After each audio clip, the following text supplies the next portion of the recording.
Você está sintonizado no programa Agenda Econômica, que hoje está examinando o tema desindustrialização e desnacionalização. Nosso convidado é o embaixador Samuel Pinheiro Guimarães, ex-ministro de Assuntos Estratégicos do governo Lula, e temos a participação do jornalista Floriano Filho.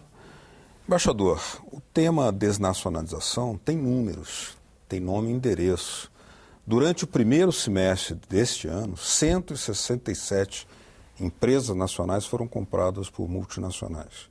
Foi a maior liquidação de empresas privadas brasileiras num único semestre de toda a história do país, batendo o recorde do primeiro semestre de 2011, 94 empresas desnacionalizadas, que por sua vez bateram o recorde do primeiro semestre de 2010, 77 empresas desnacionalizadas. Em relação ao semestre anterior, a desnacionalização de empresas aumentou 77%. É uma tendência conjuntural ou é algo mais sério e preocupante? Bem, eu acho que, digamos, nesse processo, né, de desnacionalização, estamos falando de nacional, né? Então depende do tratamento que se dá ao nacional. Então, digamos, se o tratamento for como é hoje em dia pela legislação brasileira, desde que houve a reforma constitucional no período anterior ao do presidente Lula, né, o tratamento passou a ser igual. Naturalmente, as empresas multinacionais são muito mais fortes economicamente, tecnologicamente, financeiramente, organizacionalmente do que eram, de uma forma geral, né? Então, tendo dificuldades de expansão e de investimento nos seus países de origem, naturalmente vão para o país onde o mercado ainda está aquecido, né, em expansão. Indo para esse mercado, é mais fácil comprar o que já existe, porque o que já existe tem uma rede, tem uma organização econômica, né, já montada dentro do mercado, fornecedores, do que começar do zero. É muito mais fácil. Então, isso provoca a desnacionalização. Esse é um dos fatores. O outro é a competição externa que eu havia mencionado, né? Não a competição do capital que ingressa no país, mas a competição do produto importado, que é uma primeira etapa, que eventualmente pode levar também à desnacionalização daquela empresa que sofre a competição do produto estrangeiro. Isso não tem nada de radical. Isto é um fato. Não se trata de saber se é um fato radical, não, mas é um fato que está ocorrendo por esse fenômeno, né? Agora, nesse jogo sofisticado, uma variável que talvez nem sempre seja lembrada pelo grande público é a questão do câmbio. Muito embora para os países seja um assunto crítico e os Estados Unidos vêm há anos batendo na China por conta dessa questão do câmbio. A China que vem, segundo os Estados Unidos, colocando para baixo para tornar seus produtos mais competitivos. Empresas transnacionais também utilizam isso para fazer jogadas não só entre os países filiais, mas entre mercados internacionais, até com derivativos e outros sistemas complexos. Como é que o senhor avalia essa variável do câmbio? Essa variável é extremamente importante, porque o câmbio fixa. E aí tem um aspecto interessante. Se o real está sobrevalorizado, isso é, com poucos reais, você pode comprar $1, então a importação se torna barata. Então, esse é um efeito. E a exportação é prejudicada. Porque, digamos, como digamos, $1 compra poucos reais, né? Então, para exportar, por outro lado, afeta a questão dos investimentos. Quando o dólar compra muitos reais, é mais fácil desnacionalizar, né? Então, tem uma faca de dois gumes, né?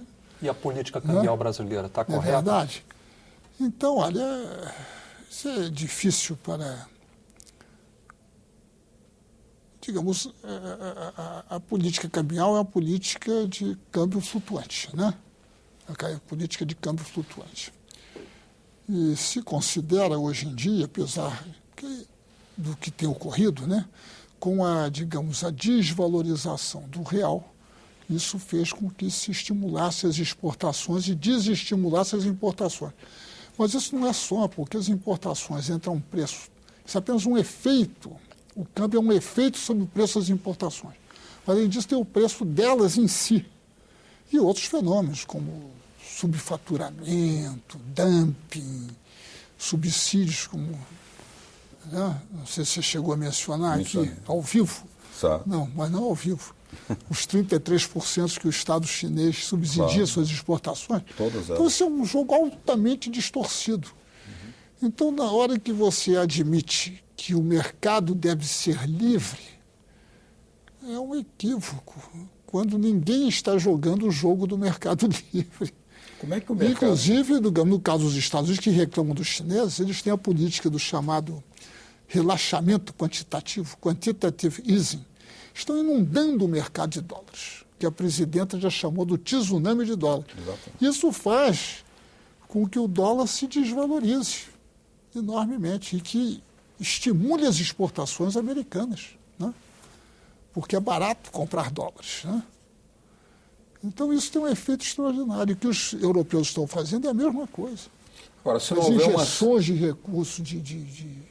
recursos no mercado é enorme na Europa, como nos Estados Unidos. E eles vão fazer outra agora.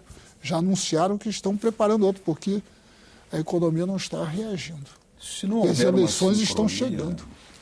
Embaixador, se não houver uma sincronia entre os pacotes e o tema do problema cambial levantado pelo Floriano, dificilmente você conseguirá recuperar uma tendência de industrialização ou reverter esse processo de desindustrialização, não acredita? Eu acho que é necessária essa sintonia. Suponho que o governo está acompanhando isso de perto, né? Agora, por outro lado, no caso dos investimentos e no caso da desnacionalização, no caso da desindustrialização, no caso da desnacionalização, o que ocorre é a aquisição de ativos por empresas estrangeiras, multinacionais, né? Então, isso tudo em outros países, inclusive, isso é regulamentado. Não é assim, não é qualquer setor que isso pode ocorrer. Então, há setores estratégicos e setores que não são estratégicos e tem tratamento diferenciado em outros países. Não é, digamos, a empresa chega e pode, no mercado, comprar qualquer empresa. Não é assim que ocorre, né? Enfim, então você tem esse problema da desnacionalização que leva à desindustrialização. E você tem o apoio financeiro do Estado às empresas multinacionais. Estado local, brasileiro, BNDES, né? Do brasileiro, que significa basicamente BNDES, né? Então, a definição de uma política de financiamento, de apoio a centro, que vem sendo feito. Eles têm se tentado fazer isso, se não me engano, na área dos laboratórios recentemente, né? Na área também de certos setores do agronegócio, como a área de frigoríficos e tudo. Mas e também é exigir que você pode também estimular o fortalecimento das empresas nacionais nos diferentes setores. Essa aí, embaixador, eu acho que é uma questão chave, né? Eu acho uma questão chave, porque o mercado sozinho, ele leva à desnacionalização. Ele leva à desindustrialização por causa da diferença de dimensão das empresas. As empresas multinacionais são muito maiores do que as empresas brasileiras de capital nacional. Então, numa situação de liberdade de competição, elas têm enorme vantagem e, eventualmente, absorvem a empresa nacional. Tentar equilibrar o jogo, né? Porque quando o senhor fala nesse papel do BNDES, pelo menos duas imagens vêm muito fortes na minha cabeça. Uma é da era Vargas, né? Outra é o plano de metas do Juscelino. Quer dizer, ele na frente daquele mapa, quer dizer, aquela imagem do Brasil com várias setas apontando para setores, quer dizer, dava realmente a impressão de que você tinha a visão do Brasil. Quando se lança agora um plano Brasil maior, eu não sei, pelo menos para mim não fica aquela imagem tão forte de uma sistematização, de uma concatenação, né? De uma visão ampla de vários setores que você consiga dar uma retomada para o Brasil e restabelecer momentos tão marcantes da história do país como foram esses, com Vargas, com Juscelino, no Geisel também, a questão nuclear, a questão de grandes obras, né, de grandes pontes, estradas, mas enfim, como é que o senhor vê essa questão? Como é que pode ser retomado isso? Outros países altamente desenvolvidos, eles têm uma seleção dos setores que eles consideram prioritários para o seu desenvolvimento, né? E procuram, então, orientar uma política governamental de apoio aos investimentos, às empresas e à pesquisa naquele setor. Porque para desenvolver um setor, você tem que ter as empresas, né? Tem que ter o crédito para essas empresas e tem que estimular o desenvolvimento tecnológico dessas empresas, né?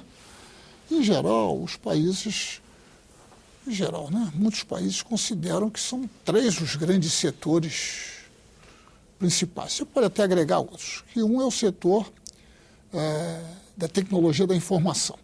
Não é a questão de fazer programas de computador, não é isso. É o desenvolvimento do hardware, né? É o desenvolvimento, digamos, do equipamento, da produção de chips, esse negócio todo, né?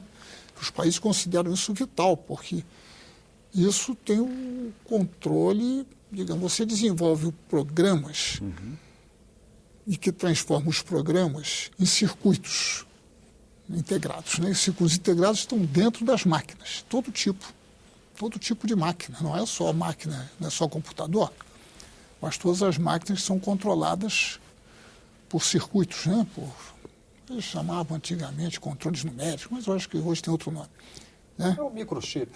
O microchip que está dentro da máquina, controlando o funcionamento da máquina. Pode ser uma locomotiva, um avião. Pode ser o que for. O avião cheio de computadores, satélites, assim por diante. Se você não tem Você não tem isso? Você não tem isso, não adianta ter os programadores, que os programadores eles vão programar para fazer o circuito que vai dar os comandos. Então, é um setor fundamental, porque isso é que dá competitividade às empresas. Porque essas máquinas é que serão mais eficientes, isto é, produzirão a custos menores. E, portanto, as empresas terão lucros maiores, serão mais capazes de competir com as outras, né? E o outro setor é o setor nuclear, né? O setor nuclear é um setor fundamental, né? Do ponto de vista de energia, por causa do Brasil, até podemos conversar sobre isso em outro momento. E, finalmente, o setor espacial. Então, saber se o Brasil dá ou não prioridade a esses setores, é preciso examinar o orçamento e verificar se as dotações destinadas a esses setores têm aumentado ou não. É ali que está o X da questão. Porque esses setores são setores do Estado, que é onde o Estado tem que ter uma função fundamental, né? Se ele não entra, não avança. Não entra no avanço, que não há empresa privada no setor espacial. Tem umas empresas menores e tudo que fornecem, mas não correlatas. Né? Então, o país, na minha opinião, ele tem que ter a definição de são esses os setores estratégicos. Talvez até tenha aí, que eu não conheço. Não sei se os senhores conhecem quais são. Uma definição de um plano estratégico. Isso aqui são os setores que nós vamos dar ênfase, né? Está faltando. Aparentemente, o Floriano não conhece. Eu também não conheço. Eu não vi também, mas talvez haja, digamos, em algum lugar, né? Embaixador, analisar a questão dos BRICS. Dentro dos BRICS, nota-se que o Brasil é o único que tem registrado uma desaceleração do PIB e nos indicadores industriais. Em 2011, o PIB da China foi 9,2%, o da Índia 7,5%, o da Rússia 4,2%, o da África do Sul 3,1% e o do Brasil 2,7%. Se a tendência desindustrializante não for revertida, será que pode haver alguma dificuldade adicional na consolidação de uma cooperação econômica do Brasil com esse bloco? Acho que,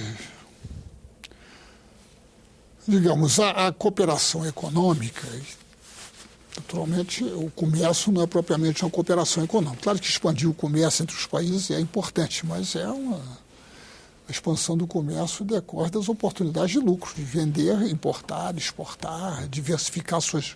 É muito importante, não estou querendo dizer que não é.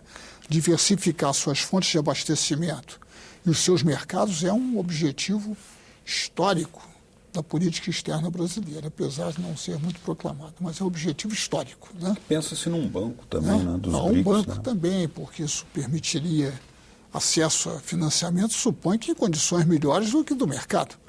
Porque se não forem melhores, não há porquê. Né? O que estão esperando, Né? então? Né? Mas, enfim. Então, eu acho que, na realidade, quanto mais, se levarmos o raciocínio extremo, suponha um país que só produzisse uma mercadoria, como é que ele poderia cooperar com outros países? Quanto maior é a gama de produção de um país, maior as possibilidades de cooperação. Isso não pode ocorrer na agricultura, porque a gama de produtos da agricultura é limitada. E na mineração também. A indústria que tem a grande gama de produtos, e são os produtos para os quais se geram novas demandas. Né? O Agenda Econômica fica por aqui. Caso você queira expressar as suas opiniões, as suas críticas, por que não, ao nosso trabalho aqui, olha aí na tela uma forma de fazê-lo. www.senado.gov.br/TV. Muito obrigado pela sua audiência. Eu queria agradecer também a presença do embaixador Samuel Pinheiro Guimarães. Estaremos sempre de portas abertas acompanhando o seu trabalho, que é muito relevante para todos nós. Agradeço também a participação do meu colega, jornalista Floriano Filho. Muito obrigado, Floriano. Obrigado, embaixador. Obrigado, Floriano. Obrigado, Beto. A vocês de casa, portanto, nosso muito obrigado pela atenção e esperamos vocês no próximo Agenda Econômica. Tchau!